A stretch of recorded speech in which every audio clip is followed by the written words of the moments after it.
Hi everyone, it's Jerry. This is game 1 of 2 from the quarterfinals of the 2025 Freestyle Chess Grand Slam Tour Knockout. On the white ends, Magnus Carlsen playing against Nodirbek Abdusattorov. Classical time controls here, 90 minutes apiece, 30-second increment throughout. This was played on February 9th. A quick note here, we're working with starting position 381. Before each of these games, players have about 10 minutes to come up with ideas on their own with this start position or among their peers. No engine assistance for those 10 or so minutes. Now, with this initial arrangement, we have here a vulnerability. The A-pawns are unprotected. In every one of the quarterfinal games, as well as the 5th game that was going on between the two players that did not make the knockout phase, Ra1 and Fedoseev, in all games, we began with f4. Now, this is not just the threat to win a pawn, but also the exchange.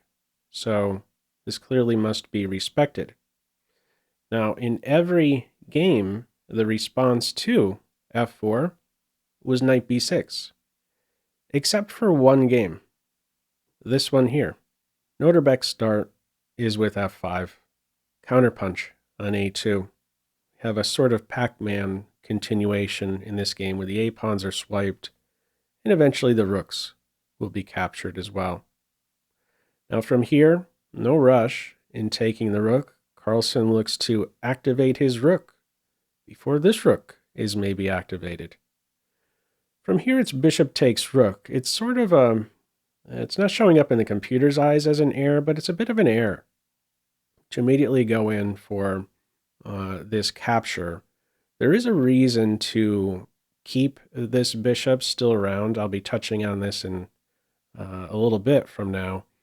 The computer is leaning towards the immediate capture on e4, and the rook, one of the top moves is to immediately recapture with the rook. How black plays it, though, he takes the rook right away. Of course, we're recapturing. And now we get the capture on e4. A top move from here, move played in the game, g3. Now, the rook could have captured, but Carlsen is kind of saying the queen will be the more efficient piece to recapture on this square. There's a huge difference in this game between the queens. Now, if white, instead of playing g3, recaptured with the rook, black would be able to plant a pawn in the center with tempo, and computer says best is to fall back to e1 to undo that rook move. Stick around on the d file, provide some security on the back rank, potentially risky going over to this left side. It says best is to go back to e1. I'm going to play out a couple more moves. I came across an interesting move here, something I found pretty funny. A situation like this where black is ready to gear up for e5, exchanging this backward pawn off. If white tried to clamp down on this idea, there would be a really cute move available for black here. You ready? Bishop to a5. Now, what's interesting about this is that the rook is hit, and because the bishop is no longer on d8, after the rook is defended here with, let's say, c3, since there's no bishop on d8, black would now be able to save this rook by castling. Now, I'm dropping the king on the rook, but this isn't actually happening over the board. The king isn't moving to this square or crossing through this square to castle. It's a funny line there where black could actually save the rook. All right. Not every day you get to see some continuation like that. But anyhow, in this one, we do not see the immediate recapture of the rook. It is g3. That's top. Black's response here is with c6. There is one way to defend the pawn, but that would be a terrible idea. If you try to hang on to the pawn with d5, this is what Carlsen was prepared to play here, and that is d3, gambit style. It says this is terrible. Let's just see why. White will be getting the pawn back. If you try to hang on to the pawn like this would be a disaster. This is already a winning position for white. Look at the difference between the queens. Black has yet to get out of the starting block. Crushing position for white, winning. So what's going to happen in this game after g3? It's the queen who is able to scoop up that pawn. A quick note here. Going back to this moment where the tension is still on the rook. Here's a reason to have kept this tension, to have kept the bishop on board for just a little bit more. If black played this best move, capture on e4, and white tried that same move in the game, g3, black could in this position play d5. This would be an effective approach for black. And notice here, this idea of gambit play with d3, black could take. And the queen is not able to fly out and swipe that key pawn. The bishop still lives. So we might say that by maintaining the bishop, it has an influence on this g3 idea and the quick activation of the queen one way or another. All right, taking it from this position here in the game. Now we're just a handful of moves in. Look at the difference between the queens. The black queen has 7 options. She's mainly focused, or functioning, I should say, like a bishop. The white queen, on the other hand, is definitely functioning like a queen. 7 options for the black queen, 17 options for the white queen in this current position. From here, it is knight to e3. Notice if the queen is bothered with d5, she's cool, slipping over here. She remains an active piece. She's even interfering with the development, cutting out a pivot here on b6. A much more active queen. This was a great idea. g3, this one little baby move. g3 queen here. And because this queen is active first, here's one way to look at it. She, to a degree, boxes out the black queen from assuming a strong post. Now, after this last move, knight e3, we see bishop to b6. If e5 is tried here, getting rid of this sort of backward pawn, white would have a good reply in knight c4. And there's a fork here, the threat to win a pawn or land a fork on d6. And note, there wouldn't be a reply here with d5. There's a way out with a check here. You swipe a rook with check.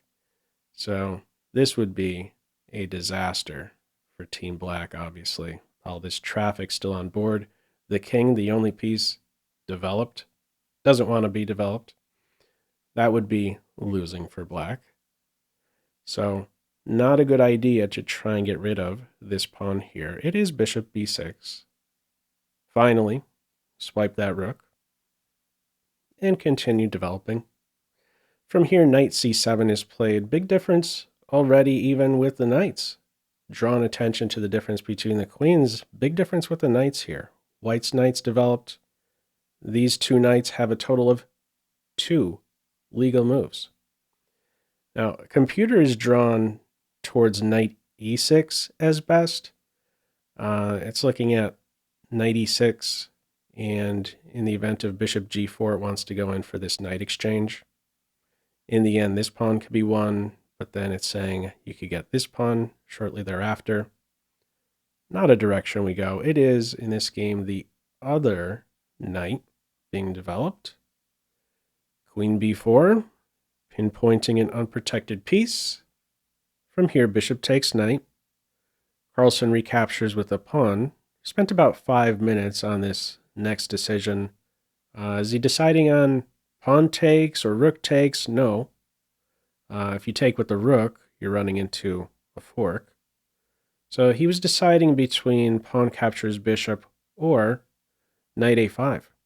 That's certainly forceful, threatening mate. Decides on pawn takes in the end. Might say remains flexible with the knight.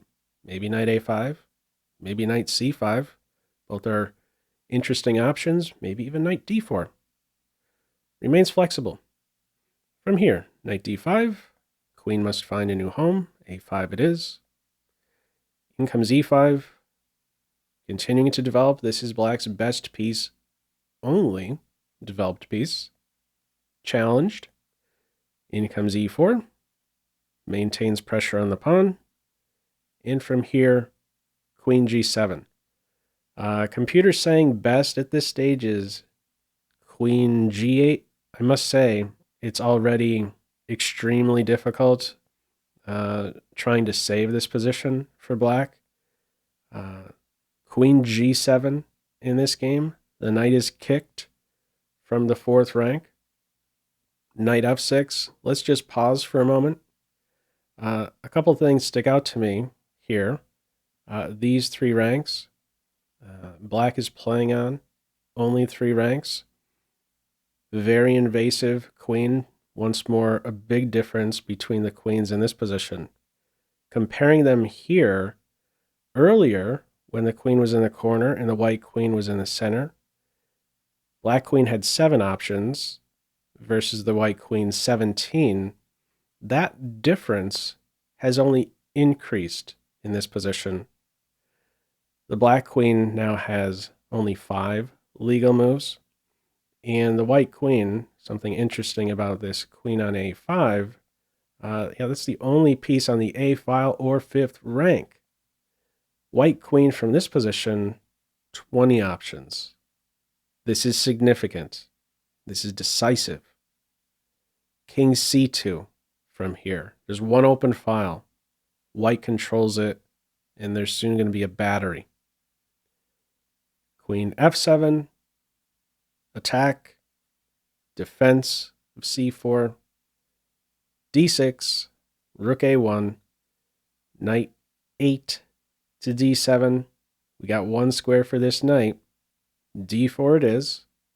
Knight c5. I'll frequently talk about the following. If there's a piece in your house, try and challenge it right away. There's no black piece in white's house, but it's sort of just outside of Carlsen's house. Doesn't even want that. Go away. Knight a6, b5, capture on b5, and no recapture. The idea, Carlsen's idea, get rid of that c pawn so that queen b6 is more effective.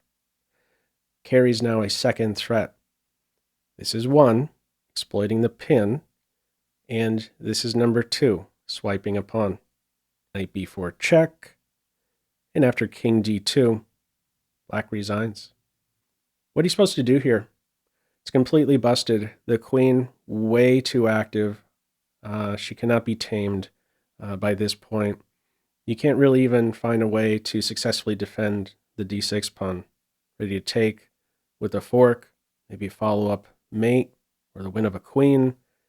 What are black's options to even defend this pawn? Knight can't do it. The rook can't do it either. These squares are covered. Queen to one of these 3. White has a good reaction to all of them. This one is terrible. You just win a knight. Pawn is pinned. Touching on these 3 briefly, or just 2 of the 3. If queen here, you're going to lose the queen. And let's say the queen goes here. You're going to win the knight. There's other ways to approach it, but you could by force win the knight in just a few moves. A check, another check, and eventually the king is forced here. And we got queen a5, winning the knight next. Completely busted. All right, but in this one, we only go as far as king d2, cools a cucumber here, and black resigns.